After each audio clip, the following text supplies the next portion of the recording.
মুন্সিগঞ্জ ১ আসনে বিএনপি মনোনীত ধানের শীষের সংসদ সদস্য পদপ্রার্থী শেখ মোহাম্মদ আব্দুল্লাহ মনোনয়নপত্র জমা দিয়েছেন। সিনিয়র স্টাফ রিপোর্টার মেহেদী সুমন জানান, সোমবার দুপুরে নেতাকর্মীদের সাথে নিয়ে মুন্সিগঞ্জ জেলা প্রশাসকের কার্যালয়ে মনোনয়নপত্র জমা দেন শেখ মোহাম্মদ আব্দুল্লাহ।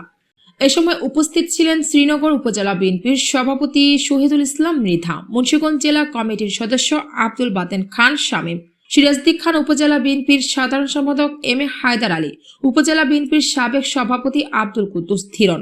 এর আগে সকাল 10:30টার দিকে মনোনয়নপত্র জমা উপলক্ষে সিরাজদ্দীন খান ও শ্রীনগরের বিএনপি ও এর সহযোগী অঙ্গ সংগঠনের বিভিন্ন পর্যায়ের নেতাকর্মীদের সাথে সিরাজদ্দীন খান উপজেলা বাস স্ট্যান্ড মোড়ে সংলগ্ন উপজেলা বিএনপির স্থায়ী কার্যালয়ে সংক্ষিপ্ত আলোচনা ও সৌজন্য সাক্ষাৎ করেন শেখ মোহাম্মদ আব্দুল্লাহ।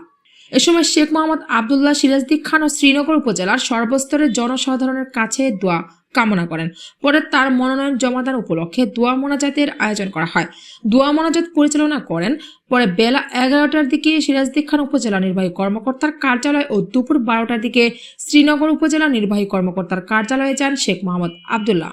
আপনারা যারা আসছেন তাদের মাধ্যমে ভোটারের গায়ে আমার সালামটা পৌঁছায় দিতে হবে আপনাদের মাধ্যমে, এবং আমার মিডিয়ার ভাইরা যারা আছেন তাদের মাধ্যমে যেন আমি প্রবাসের যেসব ভাইরা আছে, আমার যুবক ভাই বোনেরা যারা আছে, আমার বৃদ্ধ মা বোনরা যারা আছে, এবং বিভিন্ন ধর্মের যারা আছে, হিন্দু, খ্রিস্টান, মুসলমান, আমরা বিশেষ করে 3 ধর্মের লোকই বাস করি, সবাইয়ের নিকটে আমি দোয়া কামনা করি এবং আপনাদের মাধ্যমে আপনারা যেন এটা ফুটায় তুলতে পারেন।